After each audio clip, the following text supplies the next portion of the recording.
Merhaba arkadaşlar, bir başka harika Roblox videosuna hoş geldiniz. Eğer 99 Nights in the Forest oynuyorsanız bugünkü videoyu çok seveceksiniz.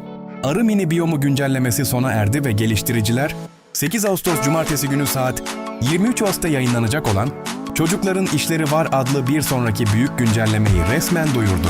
Bugünkü videoda süresi dolmadan önce hemen kullanabileceğiniz en yeni çalışan kodları paylaşacağım. Bu kodlar size ücretsiz elmas, güçlendirmeler, özel ödüller ve diğer değerli oyun içi eşyalar kazandırabilir. Şu anda mevcut olan tüm aktif kodları topladım. Böylece farklı web sitelerinde veya videolarda arama yaparak zaman kaybetmenize gerek kalmayacak.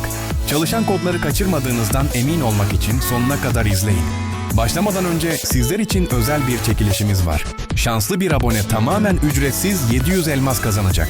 Katılmak için bu videoyu beğenin, kanala abone olun ve Roblox kullanıcı adınızı aşağıya yorum olarak yazın. Ayrıca yakında çıkacak olan Kids Have Jobs güncellemesinde en çok neyi görmek istediğinizi de bana bildirin. Bu adımları tamamladıktan sonra otomatik olarak çekilişe katılacaksınız. Kazanan olarak seçilirseniz ödülü şahsen hesabınıza doğrudan göndereceğim. Ve hepsi bu kadar değil.